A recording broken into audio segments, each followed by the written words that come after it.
And then what's going to happen? So then Russia and China are going to retaliate. So that's the world in which we live, Felix. But we don't have to promote it. We are promoting... No, you're promoting it by voting down this deal. You're promoting that. That's exactly what you're doing. No, you stop him now. You put on more pressure on him and you stop him now. Okay. The reason why they came to the table is... Stick to your religion.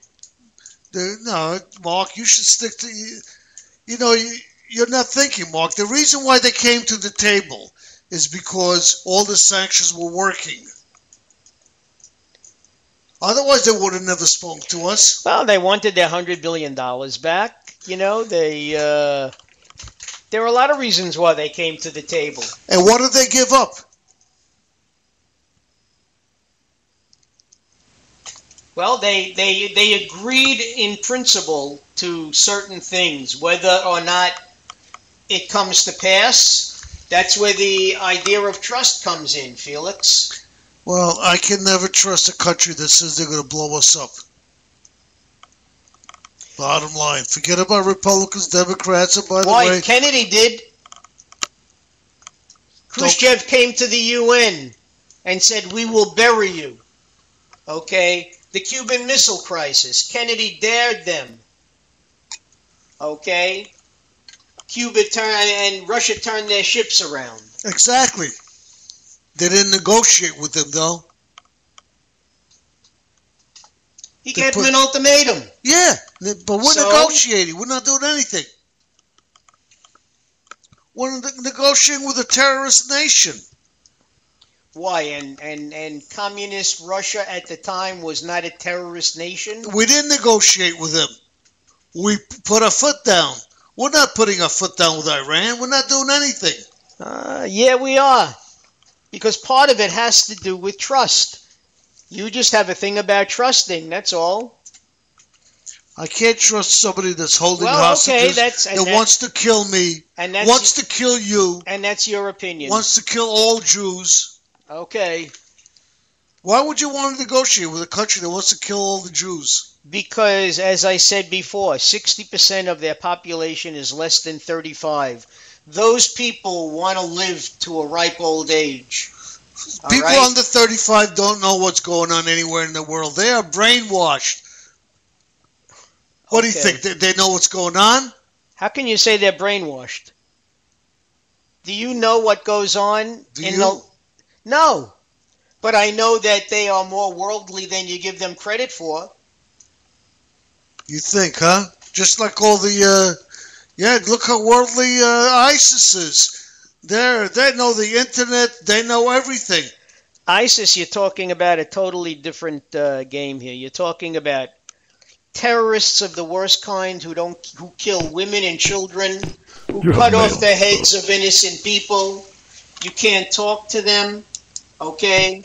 And they're very tech savvy when it comes to utilizing social media. Look at the young people that want to leave various European countries and even this country and go fight for ISIS. Or people who, like ISIS says, you don't have to come and join us. Just commit an act of terrorism. Yeah, so what makes you think the people in Iran don't feel the same way? What makes you think the under 35 want have any feeling for us or want to have anything to do with us? I'm not saying that none of them don't feel the way the mullahs do, but I'm saying a great portion of them do not. How would you even know that? All right, just the same way you know that they don't, okay? The Cubans, they're right near us, and a lot of them don't know what's going on even, because they've been repressed for so many years.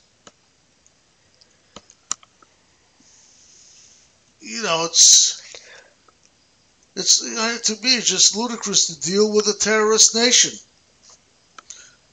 Already they're dealing with trying to kill Israel with Hezbollah, and who else do they support? How many other terrorist groups do they support right now? Al-Qaeda, Hezbollah. These groups have been around for many years. And That's not going to change. Even they're afraid of ISIS. Are you kidding? You know, but who's supporting Hezbollah? Who's giving him money? Iran. It's a well-known fact. They admit it. That's one of the groups they support. Well, look. You know, we can agree to disagree. I vehemently disagree with you. That's all. You're entitled to your opinion, like I said. Everybody's got an opinion, okay? But at some point, for the human race to survive, you have to share the planet on which we live, there has to be trust. First, you got to wipe out the scum. Whose opinion of scum? Your opinion of scum? My opinion of scum. Well, that's okay. That's your opinion. Absolutely. All right. That's all we can do is give our opinions because we don't have enough knowledge to give. Actually, we have no knowledge to give real good opinions on this stuff because we don't know enough about it. Well, we're certainly not privy to what Congress and the president know. That much we do know. So we know that we don't know. But there are people in Congress that believe like I do, and just like there are people in Congress that agree with you. That's the great thing about this country. You don't have to agree. But how can the minority, and this is the minority, have the final word? What minority? How do you know that it's a minority? The Congress represents us.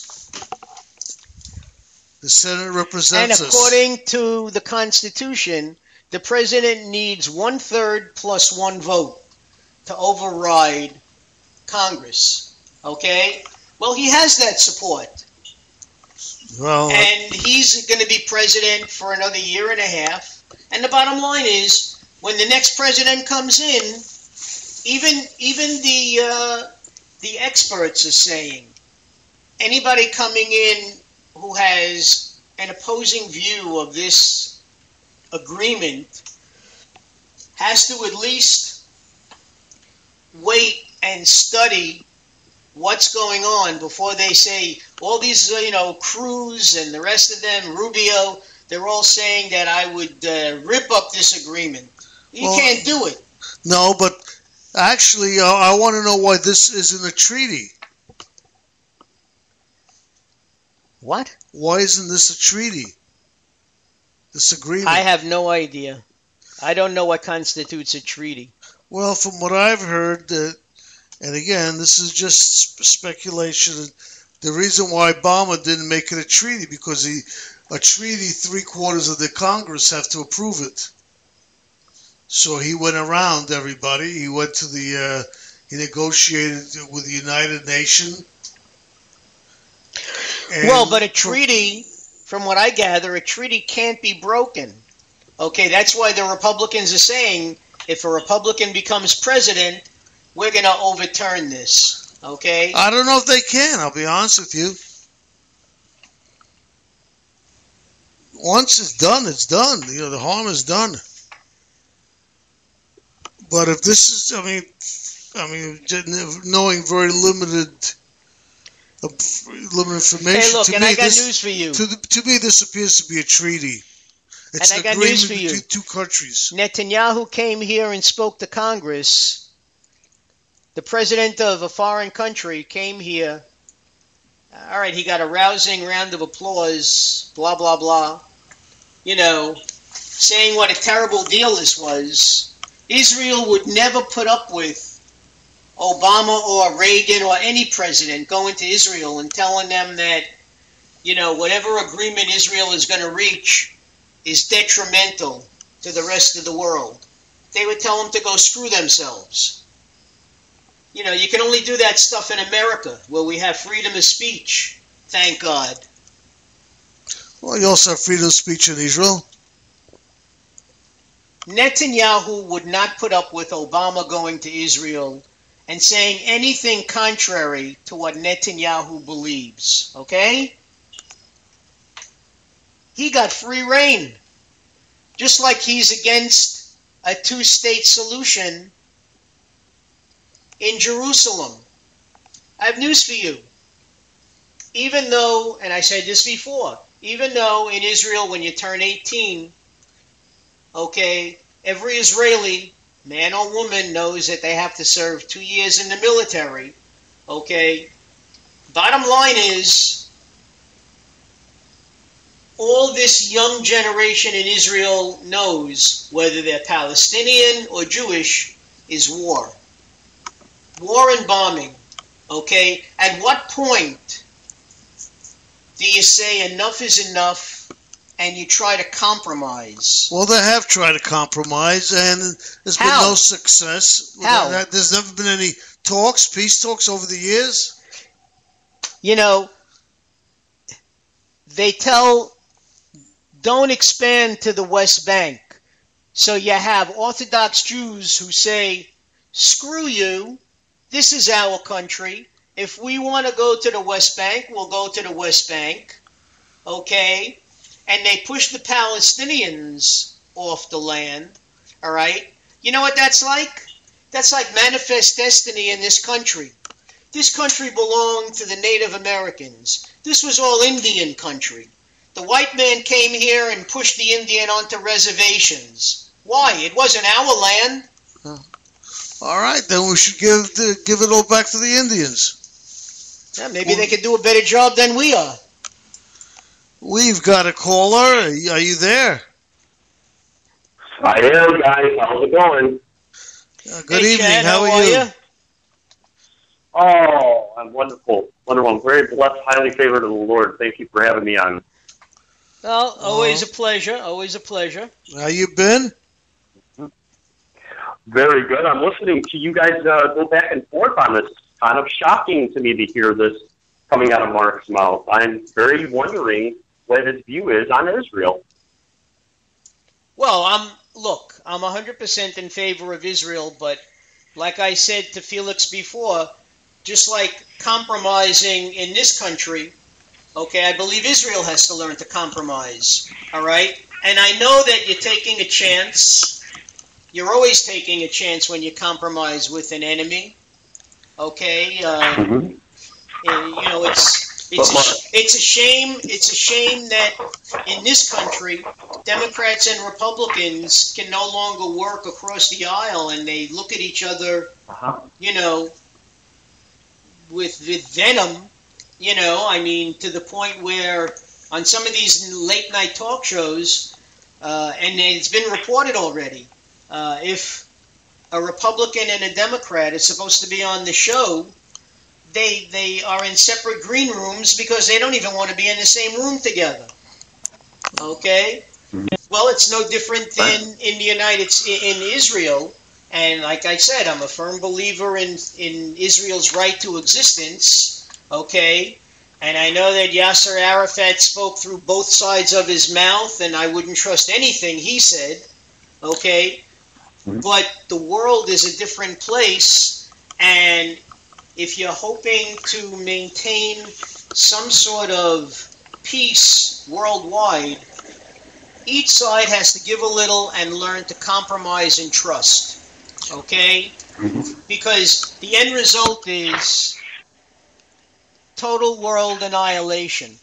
Okay? Because that's what it's going to become. Well, that's what we're signing off on with this agreement, in my opinion. Well, all right. Well, let me ask you, your opinion. In my opinion. Well, Yeah. in your opinion, it's not. Right. Israel has an agreements with Jordan. They have agreements with Egypt, and through government changes in Egypt, they're holding the agreements. But there's certain people you can't hold agreements with. You know why Israel has agreements with those countries? Because those countries know that Israel could wipe them off the face of the earth. Well, every one of the countries that can wipe the 67 war, Israel was attacked on Yom Kippur, the holiest day of the year. Everything came to a stop, and in 6 days, okay, Israel was victorious. So the other countries had to sign a peace treaty. What I'm saying is every country knows it could be wiped out. Syria knows it could be wiped out. Iraq knows it could be wiped out. Iran knows it could be wiped out. It doesn't matter to them. They get